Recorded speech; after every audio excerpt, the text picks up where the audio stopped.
Asham, Gambo Naito, Boroda Naito, Naito Asham, Naito Asham, Boroda Naito, Ilase Naito, Naito Asham, Naito Asham.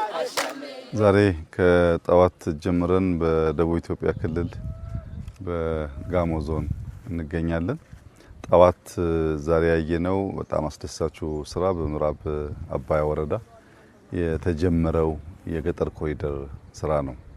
አምና ታስታውሱ እንደሆን ገጠር ኮሪደር በየቦታው እኛ ሞዴል ቤቶች እየሰራን ሰዎች ያንን ተከትለው እንዲሰሩ ኢንከሬጅ እናደርግ ነበር።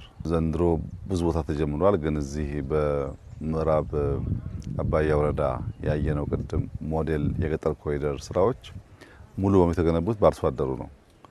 እኛ የማሰልጠን የጡብ ማሽነሪ የማቅረብ አይነት ድጋፍ ከማድረግ ውጪ ሙሉ በሙሉ ወጪው የተሸፈነው ስራው የተሰራው በአካባቢ አርሶ አደሮች ነው። ስለዚህ እኛ አርሶ አደሮች ሙዝ ተክለው ከሸጡ በኋላ እንደዚህ ያለውን ቤት መስራት ቢችሉ እንግዲህ በቤት ውስጥ እንዳያችሁት ቴሌቪዥን አላቸው፣ ስልክና ቻርጀር አላቸው።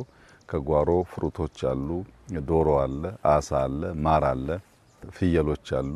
አንድ አርሶ አደር በጓሮ ፍሩት በተለያየ መንገድ ማምረት የሚችል ከሆነ ማር ማምረት የሚችል ከሆነ አሳ ካለው ዶሮ ካለው ፍየሎች ላሞች ካሉ አንዱ እንኳን ቢጎድል አንዱ እየሞላ ቢያንስ ራስን ማኖር ጸዳ ያለ ኑሮ መኖር የሚባለው ጉዳይ ሊሳካ የሚችል እንደሆነ ያመላክታል። ንጽህና ካለ ጤና አለ፣ ምግብ ካለ ጤና አለ፣ ኦርደርሊ የሆነ ስርዓት ካለ ሰላም አለ። እነዚህ ጉዳዮች ከፍተኛ ግምት ሊሰጣቸው ይገባል። የዜጎቻችን ህይወት ይቀይራሉ፣ የአኗኗር ዘይቤያችን ያሻሽላሉ። ኢትዮጵያን ወደምናስበው ከፍታ ወደምናስበው መሻሻል የመውሰድ አቅም አላቸው። ሰው መብራት ሲያገኝ፣ ስልክ ሲያገኝ፣ መረጃ መስማት መለዋወጥ ሲችል፣ በጓሮ ምግብ ማምረት ሲችል ብዙ ጉዳዮች እየቀለሉ ስለሚሄዱ አርሶ አደሮቻችን በጣም መልካም ጅማሮ ጀምረዋል።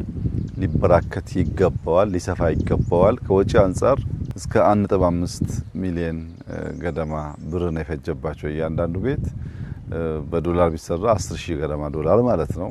ስለዚህ በውጭ ሀገር ያሉ ዲያስፖራዎች 10,000 ዶላር ለቤተሰቦቻቸው ቢልኩ እንደዚህ ያለውን ቤት መስራት ይችላሉ ማለት ነው።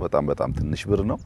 ግን ቤቱ ሃይ ሲሊንግ ነው፣ ቅዝቃዜ ያለው፣ መኝታ ቤትና ሳሎን የተለየ ነው፣ ኩሽና የተለየ ነው፣ ለኑሮ ምቹ ነው። እኛ ጋር የነበረውን ትልቁን ክፍተት የሚመልስ አሰራርና የኑሮ ዘይቤ ያየ ነው። ይሄንን ኢንከሬጅ እናደርጋለን፣ እንደግፋለን። እንዲስፋፋ ከፍተኛ ፍላጎት አለ። ተባብረን ማስፋት ይኖርብናል። ሁለተኛ ያየነው የከሰል ማምረቻ ነው። ጥቂት ዓመታት በፊት ለኛ ኢንዱስትሪ ግብዓት የሚሆኑ ከሰሎች ከውጭ ሀገር እናስገባ ነበር። እስከ 300 ሚሊዮን ዶላር ገደማ ከውጭ ገቡ ነበር። አሁን በሀገር ውስጥ እናመርታለን። ለኢንዱስትሪዎቻችን ግብዓት ይውላሉ። አምና መጨረሻ አካባቢና ዘንድሮ አራተኛ ስናስመርቅ ነው። እነዚህ አሁን ያለውን ፍላጎት ይመልሳሉ። ተጨማሪ የሚገቡ ስላሉ ከኛም አልፎ ለውጭ ገበያ የማቅረብ እድላችን ሰፊ ነው ማለት ነው። የከሰል ምርቱን በሚመለከት የጥራት ችግር የለበትም። የልምድ ችግር የተሻሻለ የሚያድግ ጉዳይ ይኖራል። ትልቁ ገጥሞ የነበረው ፈተና ግን እዚህ ኢትዮጵያ ያመጡ የነበሩ ሰዎች በደቡብ አፍሪካ አምራቾች ነበሩ። ኢትዮጵያውያን ሆነው ደቡብ አፍሪካ ላይ ፋብሪካው አላቸው። ከደቡብ አፍሪካ እያመጡ እዚህ ሸጡ ስለነበረ የኢትዮጵያን የማራከስ ጥራት የለውም የማለት የነሱ ፋብሪካ እንዲያስገባ የፈለግ ፍላጎቶች ነበሩ። ያ ለምንድን ነው የሚለውን ስናይ ያው ሰዎች በተቻለ መጠን ዶላር ከሀገር ውስጥ ማውጣት በዛ ዶላር ደግሞ ሸቀጦች ማስገባት የነሱን መክበር ቅድሚያ ሰጥተው ያያሉ። ግን ጥሩ አይደለም። ለሀገር ለወል ጥቅም ቅድሚያ መስጠት ያስፈልጋል። ያ ፋብሪካ ተነቅሎ ሊመጣ ይችላል፣ ወደ ሌላ ማርኬትም ሊሄድ ይችላል።